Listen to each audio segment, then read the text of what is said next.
Hansı reaksiyadan dəmirin 3 valentli duzu alınır? Birinci reaksiyadan alınır. Dəmir xlorla, birbaşa xlorla 3 valentli, H xlorla 2 valentli duz verir. Və dəmir və xrom duru sulfatla 2 valentli, qatı sulfatla 3 valentli olur. Deməli, cavabımız yalnız 1 A variantı. Təbiətdə yalnız birləşmə halında tapılan və allotropik şəkil dəyişməsi olan elementi müəyyən edin. Oksigen təbiətdə həm sərbəst, həm birləşmə kimi yayılıb, kükürt də onun kimi, karbon onun kimi. Xlor yalnız birləşmə şəklində ola bilər, lakin onun allotropik şəkil dəyişməsi yoxdur. Cavabımız C variantı. Hansı fikir ağ fosfor üçün doğru deyil? Zəhərlidir, doğrudur. Molekulyar quruluşludur. Suda həll olur fikri yanlışdır. Deməli, cavabımız C variantıdır. Sarımsaq qoxuludur, qaranlıqda işıq saçır. Cavabımız C variantı. Hansı halda halogenlərin aqreqat halı doğru verilməyib? Flor qaz halındadır, doğrudur. Xlor maye haldadır, yanlışdır, qaz olmalıdır. Brom mayedir, doğrudur. 1, 3, doğru verilməyib. Yalnız 2 Y variantı. Sabit valentli atomu müəyyən edin. Flor kükürt 2, 4, 6, fosfor 3, 5, xlor 1, 3, 5, 7, azot 3, 4. Cavabımız C variantı. Hidrogen ayrılan reaksiyanı müəyyən edin. Qatı sulfat, duru qatı nitrat heç bir halda hidrogen reduksiya etmir. Qaldı sulfat turşusu, 2 variantımız duru. Pasiv metallar turşulardan hidrogeni reduksiya edib çıxara bilmir. Deməli, bizim cavabımız D variantı. Piritin yanmasından hansı oksidlər alınır? Piritin formulu ferium S2, yanmasından bir amfoter, bir də turşu oksidi alınır. Yəni, ferium 3 oksid və kükürt 4 oksid. Bu düzgün deyil, düzgün deyil. Cavab yalnız 2 B variantı. Hansı duzun parçalanmasından oksid alınmaz? Kuprium istisnadır, baxmayaraq ki, pasiv metaldır. Orta aktivlər kimi parçalanır. Mis 2 oksid, NO2 və oksigen alınır. Magnezium orta aktivdir. Magnezium oksid, azot 4 oksid, oksigen. Dəmir orta aktivdir. Sink də onun kimi. Aktiv metallar litium istisna olmaqla digərləri parçalanır, alınır. Kalium nitrit, yəni duz və oksigen. Cavabımız D variantı. Amonyak hansı maddə ilə reaksiyaya daxil olmur? Amonyak əsasi xassəlidir. Əsasi xassəli olduğuna görə turşularla reaksiyaya daxil olub duz əmələ gətirir. Oksigenlə həm yanır, həm oksidləşir. Əsaslarla reaksiyaya daxil olmur. Cavabımız A variantı. Javel suyunun alınma reaksiyasını müəyyən edin. Javel suyu kalium hidroksid, natrium hidroksid, yəni qələvlərin xlorla reaksiyasından alınır, lakin temperatursuz halda. Kalium xlorid, kalium hipoxlorid və su əmələ gəlir. Cavabımız A variantı. Hansı reaksiya baş vermir? Hidrogen və xlor işıq şüasının təsiri ilə hidrogen xlorid əmələ gətirir. Hidrogen və flor adi şəraitdə reaksiyaya girir. Xlor, karbon, oksigen, azotla reaksiyaya daxil olmur. Cavabımız C variantıdır. Digər variantlara baxırıq. Kalsium xlorid əmələ gətirir və hidrogenlə brom temperaturla hidrogen bromid əmələ gətirir. Azot oksidləri haqqında yanlış fikri müəyyən edin. NO qaz halındadır, doğrudur. N2O3 göy rəngli mayedir, doğrudur. NO duz əmələ gətirməyən oksiddir. NO2 duz əmələ gətirməyən oksid deyil, turşu oksididir. Cavabımız D variantıdır. N2O5 bərk haldadır. Reaksiya üzrə tarazlığı məhsulların alınması istiqamətinə necə yönəltmək olar? Temperatur artdıqda -2 istiqamətinə yönəldiyinə görə A variantı deyil. Təzyiqin artması tarazlığı həcmin az olduğu istiqamətə aparacaq. Həcmin az olduğu istiqamətə və baxaq, burada bizdə 2 mol qaz var, sağda 4 mol qaz var, sola aparacaq deyil. Katalizator tarazlığa təsir etmir. Temperaturun azalması müsbət Q istiqamətinə yönəldiyinə görə cavabımız D variantıdır.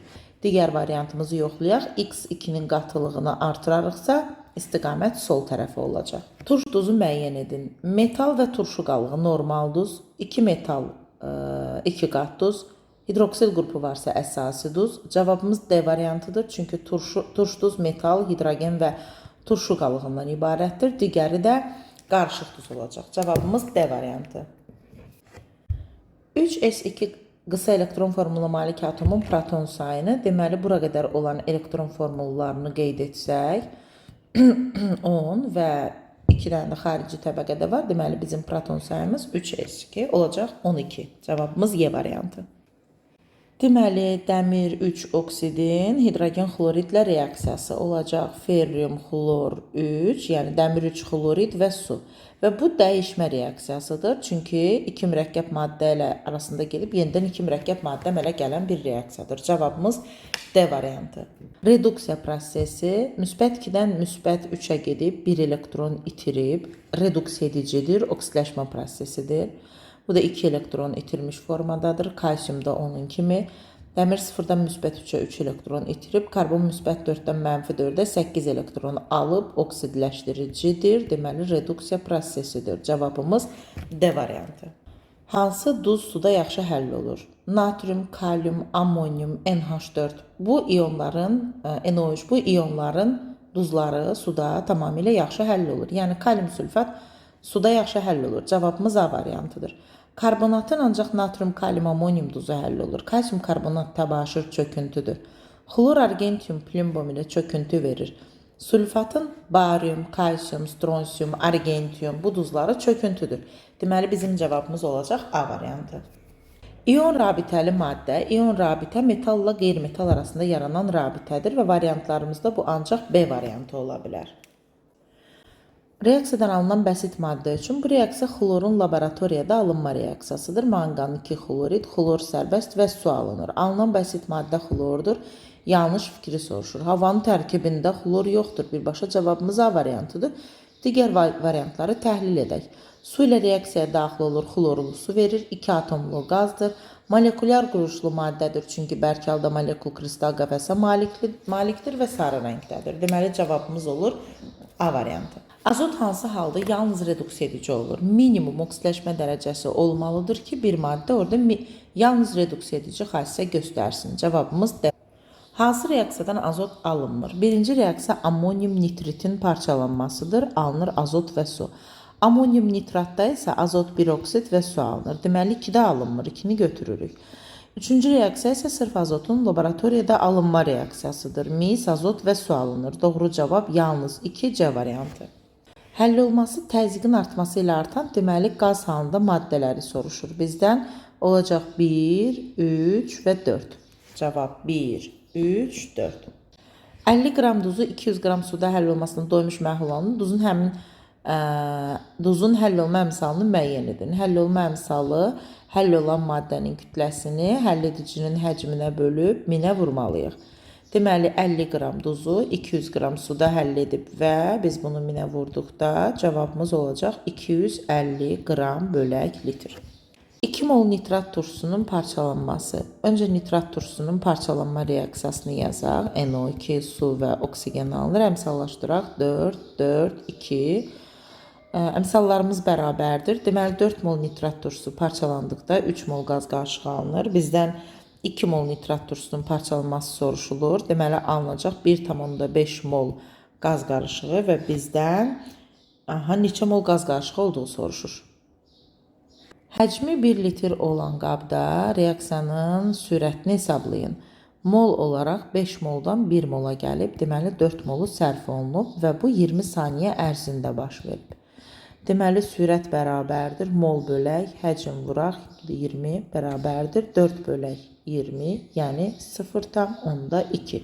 Mol bölək litr vuraq saniyə. Uyğunluğu müəyyən edin. Piritin formulu ferum S2, sfaleritin formulu sink S və təbii gipsin formulu da olur B variantı kalsium sulfat, vuraq 2 mol su.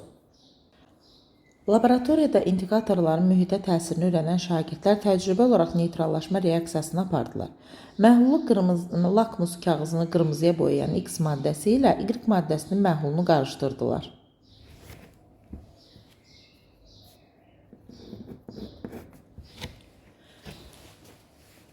X və Y maddələri qeyri-üzvü birləşmələrin hansı sinfinə aiddir? Lakmus kağızını qırmızıya boyayan X maddəsi turşu, Y maddəsi isə əsaslara aid olacaq. Reaksiya nəticəsində alınan duz Hindistan şorası adlanarsa, Hindistan şorası kalium nitratdır. Deməli, əgər Hindistan şorası alınırsa, bu məhlullar biri kalium hidroksidin məhlulu, digəri də nitrat turşusu məhlulu olacaq. Yəni, X maddəsi qırmızı rəngə boyuyurdu deyə olacaq nitrat turşusu, Y maddəsi də neytrallaşma aparır deyə olur kalium hidroksid. 0,2 mol Y maddəsinin tam neytrallaşması üçün neçə mol X maddəsi sərf olunur? Deməli, bizim kalium hidroksid və nitrat turşusunun neytrallaşması gördük ki, 1-in 1-ə gedəcək. Əgər 1-in 1-ə aparılırsa, bizim də 0,2 mol Y maddəmiz varsa, deməli 0,2 molda X maddəsi sərf olunmalıdır.